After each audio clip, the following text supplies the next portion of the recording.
Il est 20h15, bonsoir à tous, voici les titres de ce journal.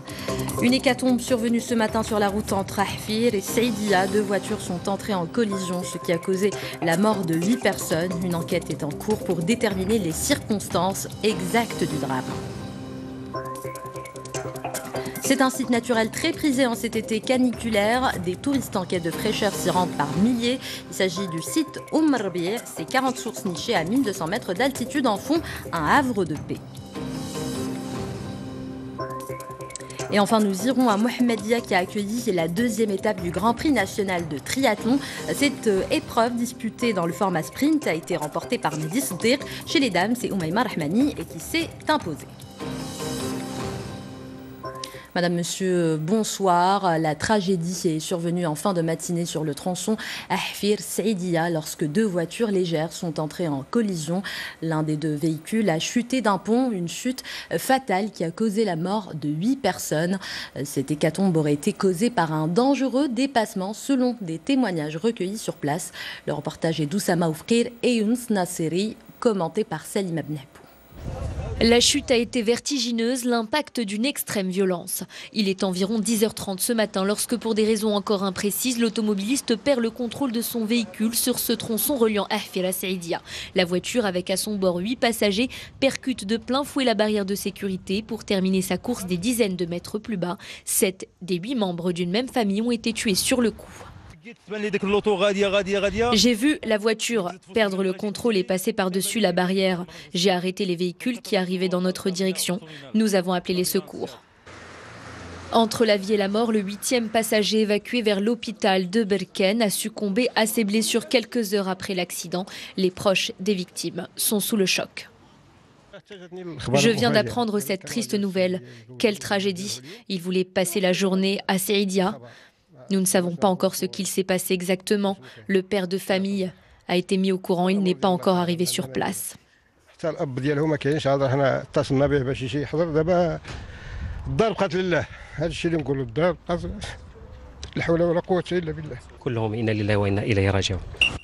Selon les premiers éléments de l'enquête, un dépassement dangereux serait à l'origine de la perte de contrôle du véhicule. À la mi-journée, la police était encore sur place pour tenter de déterminer les circonstances de cet accident mortel. Sachez à présent que des températures extrêmes sont à prévoir un peu partout à travers le Maroc. Demain, il fera entre 43 et 45 degrés à Tata, à Sazag, Kenitra ou encore Stat. Le mercure grimpera jusqu'à 42 degrés à Fès, Meknas, La Laïch ou encore Marrakech, selon un bulletin de la direction de la météorologie nationale. Prendre des mesures d'urgence pour traiter les situations liées au faible approvisionnement en eau potable. L'appel a été lancé par Sa Majesté le roi Mohammed VI au gouvernement et aux institutions compétentes à l'occasion du discours du trône. Un discours qui met l'accent sur le rôle clé des ressources hydriques dans la dynamique de développement. Voyez ce reportage de Nadia Lioubi, commenté par Mehdi Sofiane. Dans son discours adressé à l'occasion de la fête du trône, Sa Majesté le roi Mohammed VI a appelé à préserver et à valoriser les ressources stratégiques du pays. Parmi ces ressources, l'eau. Le souverain souligne que le plan national de l'eau doit apporter des remèdes aux problématiques de gestion des ressources en eau au cours des 30 prochaines années.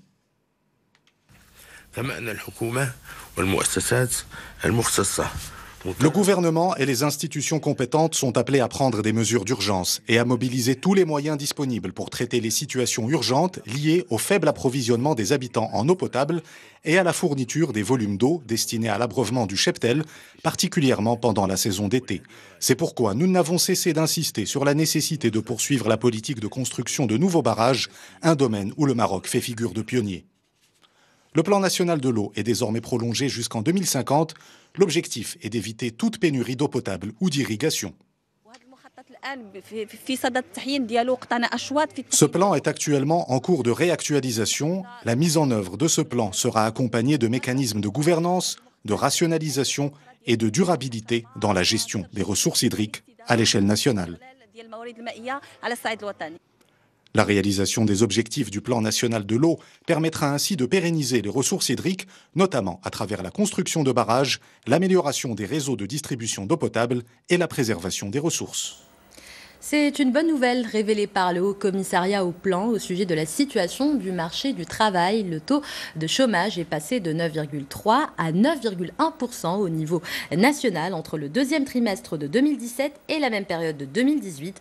Cela signifie que le nombre total des chômeurs a reculé de 21 000 personnes. Les baisses les plus significatives touchent les 15-24 ans et les diplômés.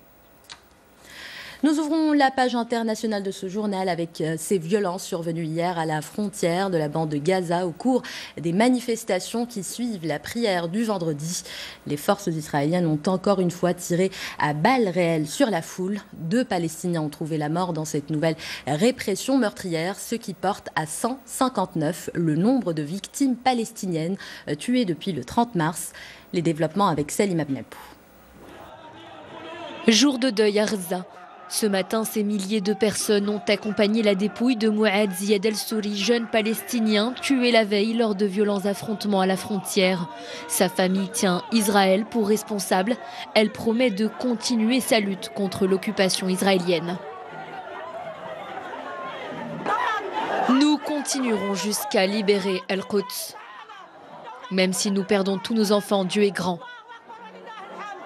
C'est durant la manifestation hebdomadaire hier après-midi dans un climat de grande tension à la limite de la bande de Gaza que Mouad Ziad el-Souri a été tué. Il faut dire que les Gazaouis n'ont pas les mêmes moyens que les soldats israéliens. Face au jet de pierre, l'armée israélienne riposte par des tirs à balles réelles. Ahmed Yari, 25 ans, a lui aussi été tué par un tir de sniper. Depuis le début de la grande marche du retour le 30 mars dernier, au moins 159 Palestiniens ont perdu la vie. À environ une semaine du second tour des présidentielles au Mali, les 2 candidats continuent de faire campagne alors que le président sortant Ibrahim Boubacar Keïta a remercié les Maliens qui l'ont placé en pole position avec 41,42% des voix. Son challenger, le chef de l'opposition Soumaïla Cissé, a lui battu le rappel des éliminés pour tenter de rattraper son retard. Ce sont des résultats de la fraude.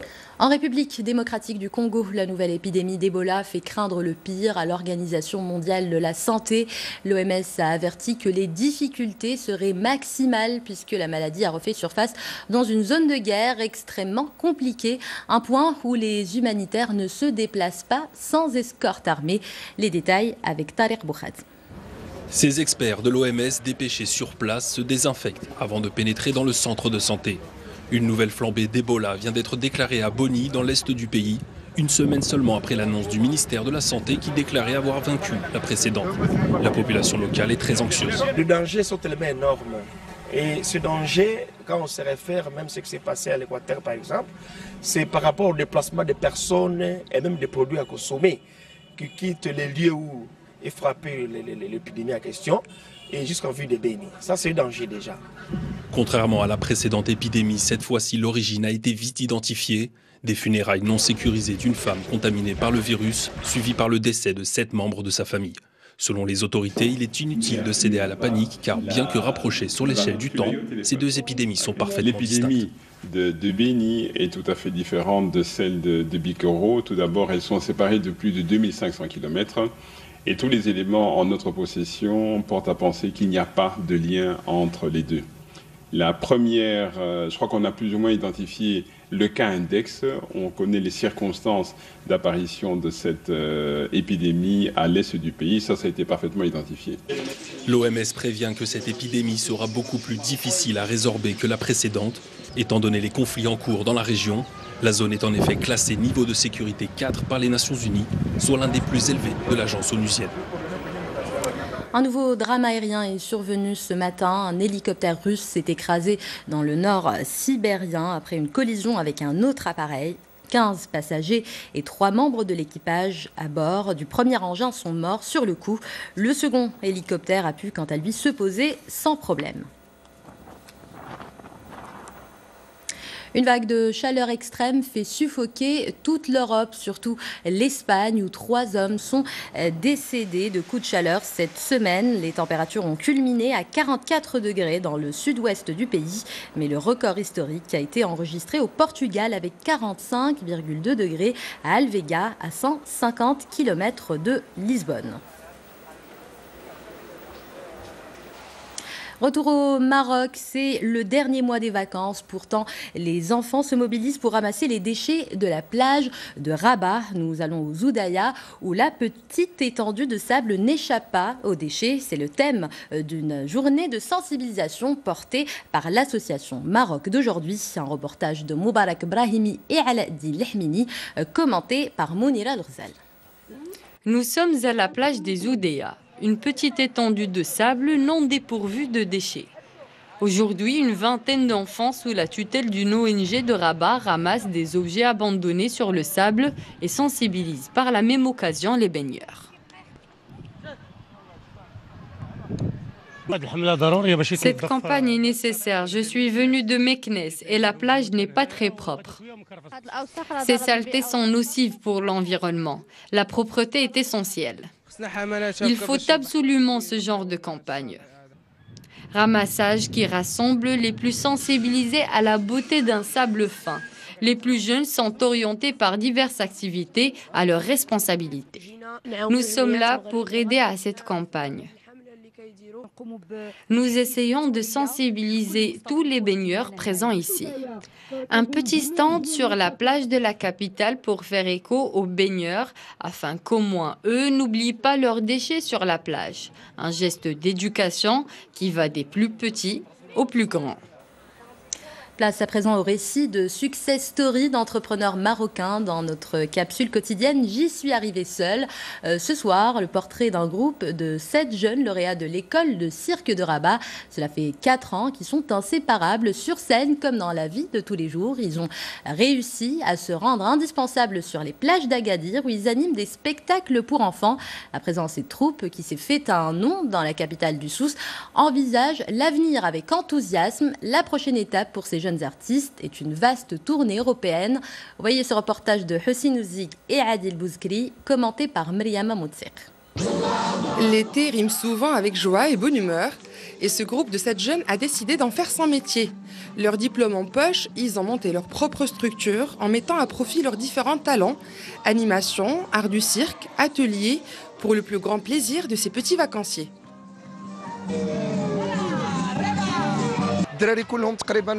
Nous sommes tous des lauréats de l'école du cirque de Rabat, mais après notre cursus, nous n'avons pas trouvé d'opportunité de travail.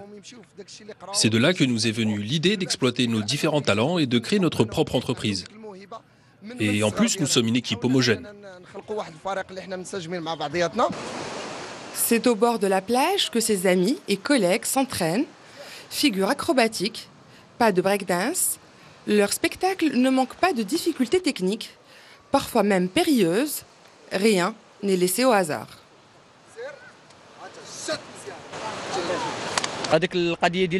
Chacun de nous est polyvalent. Il est primordial de savoir animer des ateliers, de divertir les enfants, maîtriser les arts du cirque et faire du breakdance. Quand le travail et la discipline sont mis au service du talent, ça finit toujours par payer. Ces jeunes en sont une preuve vivante. Après la fin de leur contrat dans ce complexe touristique d'Agadir, ils s'envoleront pour une tournée européenne. Je vous propose à présent de découvrir un site naturel très prisé en cet été caniculaire. Des touristes en quête de fraîcheur et de dépaysement s'y rendent par milliers. Il s'agit du site d'Oumerbir. Ces 40 sources nichées à 1200 mètres d'altitude en font un magnifique havre de paix. Ce sont des images signées Abdessamad Taam sur un récit de Sarah Jabri. Au cœur du Moyen Atlas jaillit une eau pure et limpide. Ce sont les sources d'Oumerbir, l'un des sites touristiques naturels incontournables de la région. Les visiteurs viennent de loin pour admirer la beauté du paysage et s'évader du stress de la vie quotidienne. Je viens de Midelt, le site est tellement beau, on y passe une belle journée. Il y a tellement de choses à voir dans la région.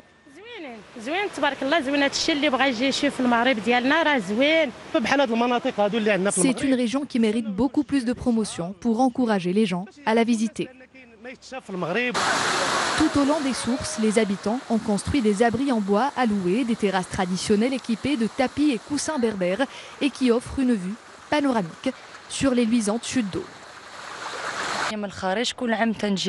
J'habite à Montpellier et je viens ici chaque année avec les membres de ma famille.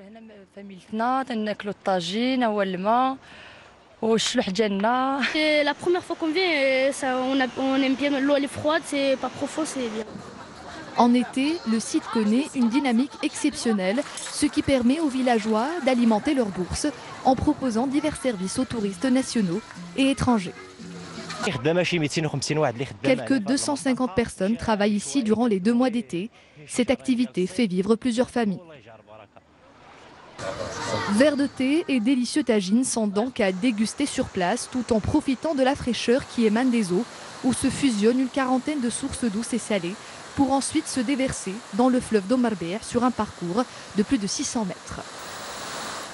À la une de l'actualité sportive, c'est la première fois que la Brave Combat Federation organise un tel événement en Afrique.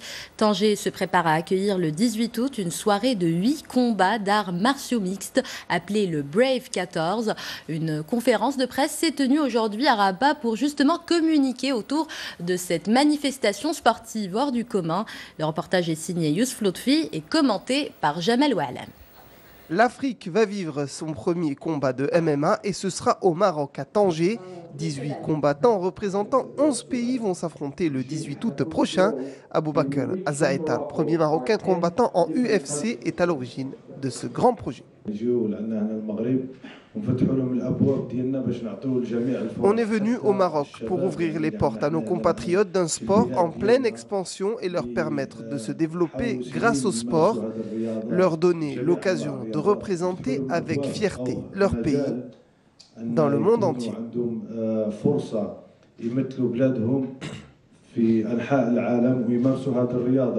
Le 14e Brave va donc se tenir au Maroc après avoir sillonné les 4 autres continents, des combats, du show et des stars venus du monde entier. Il y aura 17 autres combattants venant du monde entier, de 11 nationalités, des États-Unis, du Brésil, de Russie, d'Italie, de nombreux combattants qui vont venir au Maroc. Othman Azaetar, frère du champion Aboubakar, va disputer le Big Fight, le clou de la soirée. Je suis très content et très fier de participer à cette première compétition de MMA ici au Maroc et en Afrique. Et je suis très heureux de combattre lors du combat le plus important et de représenter ainsi mon pays. Rendez-vous le 18 août prochain à la salle Omnisport de Tanger pour une soirée pleine de rebondissements. Du sport toujours, la ville de Mohammedia a abrité aujourd'hui la 2e étape du Grand Prix national de triathlon. Cette épreuve disputée dans le format sprint a été remportée par Mehdi Sdir. Et chez les dames, c'est Oumaima Rahmani qui a réussi à arracher la victoire. Voyez ce reportage de Ayoub Lkhel et Marwan Zghari. Mehdi Sdir a réussi l'épreuve en 54 minutes et 47 secondes, remportant ainsi la 2e étape du Grand Prix national de triathlon à Mohammedia. Le champion en titre Amin Farih est arrivé lui 2e à 1 minute et 8 secondes d'écart. Et puis Nabil Kouzkouz, vice-champion, complète le podium avec un chrono de 56 minutes. C'était un vrai succès. Le trajet était vraiment compliqué avec beaucoup de virages à vélo, ce qui fait qu'on relançait beaucoup, ça demandait beaucoup d'énergie. En natation, on a nagé à 2 avec Amin Farih. On est parti à 2, on a vraiment bien travaillé à vélo. On a posé le vélo, on n'avait plus rien et on s'est accroché pour garder cette première place. Chez les dames, c'est la jeune triathlète du club Tchera Oumaima Rahmani qui a réussi à réaliser le meilleur chrono avec 1 h 18 minutes et 35 secondes, suivi de Kautsar Miko à 12 secondes d'écart et enfin Samia Msefar, victorieuse lors de la première étape à Rabat, 3e à 51 secondes du leader. La course à pied était difficile. Par contre, celle en vélo était moins compliquée. C'était bien organisé. Je suis très contente parce que je suis arrivée première. J'ai arrêté le triathlon pendant un bon moment. Je devais me préparer pour mon examen du baccalauréat en sciences mathématiques. Le Grand Prix national de triathlon est disputé sur une distance sprint avec 750 mètres de natation, suivi de 20 km de vélo et enfin 5 km de course à pied. Après Rabat et Mohammedia, c'est Tarfaya qui abritera la 3e étape du Grand Prix. Il me reste à vous rappeler l'une des principales informations de ce journal. La tragédie est survenue en fin de matinée sur le tronçon Ahfir Saïdia lorsque deux voitures légères sont entrées en collision. L'un des deux véhicules a chuté d'un pont, une chute fatale qui a causé la mort de 8 personnes. Cette hécatombe aurait été causée par un dangereux dépassement. C'est la fin de cette édition. L'info continue sur 2m.ma et sur l'application My2M à 21h15. Zahra Aitihel vous retrouve pour Al Masaïa. Excellente soirée à tous sur notre antenne.